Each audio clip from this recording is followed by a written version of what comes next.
There is a certain kind of woman whose power does not live in her pursuit, nor in her desperate need to be seen, nor in the frantic effort to be chosen. Her power lives in her stillness. She does not move toward a man when he pulls away, because she understands something that many never learn, that attention begged for is attention poisoned. She does not collapse into explanation when he grows cold, because she knows her worth is not measured in convincing speeches or frantic gestures. She does not barter her dignity for affection, because her soul is not a currency to be spent at the altar of his uncertainty. When such a woman falls silent, the silence is not empty. It is a presence of its own. It is not the absence of words, but the presence of mystery. It is not weakness, but a mirror. A man standing in the wake of that silence will feel as though the room itself has changed, as though the very air vibrates with what she does not say. For silence, in its rawest form, is not nothingness. It is the most eloquent refusal. Carl Jung spoke of the archetypes that live inside the human psyche, ancient forms that shape the way we love, the way we long, the way we suffer. Among them is the anima, the feminine aspect of a man's inner world, the mirror of his desire for tenderness, beauty, and connection. When a woman falls silent, she ceases to feed that anima with external reassurance. She withdraws, and in that withdrawal, she awakens his inner void. He realizes, often too late, that the voice he misses was not merely hers, it was the echo of his own soul calling back to him. Her silence becomes unforgettable because it awakens something deeper than sound ever could. Words can be argued with. Explanations can be dismissed. Pleading can be mocked. But silence cannot be denied. It follows him into his dreams, it lingers in the empty spaces of his day, it pierces the armor of his ego with a force he cannot control. Silence is not passive, it is active resistance. It is the most ancient spell of the feminine, to say nothing, and yet to make everything felt. Some women are remembered not for what they said, but for what they withheld. They do not chase, because they are not running after love, they are walking steadily toward themselves. And in their silence lies a truth that terrifies the fragile male ego, that she is complete without him, and that his validation was never the crown she sought to wear. When silence descends, the man feels first the sting of absence, the disruption of a rhythm he once took for granted. He expects her voice to return like a melody he did not value until it stopped playing. But when it does not return, the silence begins to stretch, and in its stretching, he is pulled into an arena he has spent his life avoiding. This arena is the shadow. Jung described it as the sum of all that the ego refuses to acknowledge, the fears, the desires, the insecurities too shameful to admit. And it is here, in this silent mirror, that the man encounters himself. At first, he believes the silence is about her. He tells himself she is cruel, manipulative, detached. He frames her silence as a weapon used against him, for the ego must preserve its pride. But the deeper truth is more unsettling. What unsettles him is not her silence, but the confrontation with the emptiness it reveals. Her lack of words awakens his forgotten boyhood wounds, the mother who withheld affection, the father whose approval was never given, the lovers who left him questioning his worth. In the absence of her voice, his past returns in whispers. Projection becomes his refuge. He casts his pain onto her image, seeing not the woman who sits before him but the phantom of his own unmet needs. She becomes, in his mind, both punisher and redeemer. He both resents her distance and hungers for her return. And the more silent she becomes, the louder his shadow grows. He is caught in a paradox. He longs to control her, yet he cannot control himself. He believes he is chasing her, but he is really chasing the fragments of himself scattered across memory. The spell of feminine silence lies in this very entanglement. It forces the man to face what he has buried. His ego, used to dominance, suddenly fractures under the weight of absence. He realizes that what he called love may have been possession, what he called desire may have been dependency. Her withdrawal becomes the stage upon which his shadow performs, revealing truths he has always feared to name. And yet, silence offers him a hidden gift. For those willing to endure its sting, it becomes the path toward individuation, the integration of shadow and self, the acceptance of the anima within.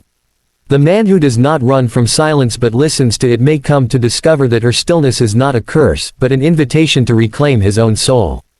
But most will not endure it. Most will fight, plead, or flee, for silence terrifies in ways words never could. And in that terror lies the proof of its power. Silence does not merely reveal her strength, it unmasks his unfinished self. At first, the silence is nothing more than a shift in the atmosphere, like a candle suddenly extinguished in a room that still holds its scent of flame. He notices her withholding as a small discomfort, something irritating, like a stone in his shoe. The ego, spoiled by the luxury of constant attention, expects her warmth to flow endlessly, expects her words to cushion his pride, expects her gaze to affirm his existence. When those things are withdrawn, the irritation grows into restlessness. He begins to label her, for labels protect the ego. He calls her cold, because admitting she is simply detached would force him to ask why. He calls her cruel, because cruelty requires no accountability on his part. He calls her manipulative, because to admit her silence is genuine would unravel the illusion of control he has wrapped himself in. Each label is a shield, but the shield grows heavy, for it does not stop the quiet from echoing. Beneath the surface, the truth gnaws at him. It is not her silence that wounds him most, it is the revelation that his influence over her was never as absolute as he believed. A man often mistakes a woman's attention for submission. He mistakes her nurturing presence for proof of his dominance. He mistakes her devotion for dependency. Silence strips away these illusions. Silence shows him that the power he believed he had was borrowed, not owned. And in this discovery, irritation transforms into something darker. He feels the fragility of his own control. He begins to understand that what he mistook for authority was only her willingness. Without her participation, without her energy, his role collapses. The empire of his ego, built on the foundation of her response, begins to crumble. This is the first true crack in the masculine facade, to realize that dominance is not strength, and silence is not submission. Jung's teachings echo here, that the ego resists the shadow because it does not want to see its own weakness. The irritation is not about her silence at all. It is about the confrontation with his dependency on it. As the void stretches, pride becomes brittle. Irritation grows into agitation, agitation into desperation. He searches for ways to provoke a reaction, for even anger would restore the illusion that he still matters in her eyes. But when the silence remains unbroken, he faces the terror he has always avoided, the terror that he is not the center of her world, and perhaps never was. And so the irritation, once dismissed as trivial, becomes the first stage of unraveling. He does not yet realize it, but what he calls cruelty is not her weapon, it is his mirror. There are spells that live in gestures, in smiles, in whispers, in the intoxication of touch. But feminine silence is older, sharper, and far more haunting. It is not a performance, it is not crafted for seduction. It is the raw force of withdrawal, the gravitational pull of absence that compels a man to lean forward into the void. He resents it, yet he cannot escape it. It unsettles not because it withholds pleasure, but because it forces him into confrontation with himself. In silence, a woman withdraws the veil of affirmation. She no longer cushions his insecurities, no longer smooths over his flaws, no longer feeds his ego the nourishment it has come to expect. In that withdrawal, she awakens his anima, the feminine soul image that Jung believed every man carried within. The anima is not just tenderness, not just beauty, it is the embodiment of all he yearns for and fears. When she falls silent, he sees in her the shape of what he has denied within himself, his vulnerability, his softness, his longing for wholeness. But because he has disowned these qualities, her silence feels like cruelty. It feels like rejection. He interprets her detachment as an attack, not realizing that the wound is self-inflicted. He resents her stillness, yet he cannot turn away, for something in him recognizes the truth she represents. The spell of silence is not cast by her lips but by his psyche. She becomes the mirror that shows him his own disconnection from intimacy, the fracture in his relationship with his own soul. Distance becomes its own intoxication. He grows restless in her absence, yet addicted to her image. He obsesses over what she withholds, yet cannot stop imagining her return. Silence works not by flooding him with sensation, but by starving him of it. And in starvation, every fragment of memory becomes more vivid. Her last glance, her last word, her last gesture, magnified, replayed, reinterpreted. What once was ordinary becomes unbearable in its absence. He may rage against it, he may fight it, he may attempt to drown it out with other women, other distractions, other escapes. Yet the spell remains. For the silence is not hers alone, it has awakened his shadow. He is haunted not only by what she withholds, but by the truth of what he has always lacked. This is why silence is more powerful than any seduction. It does not entangle him with her, but with himself. She becomes less of a woman in his eyes and more of an archetype, the unreachable, the untouchable, the haunting figure who carries the weight of his own unclaimed soul.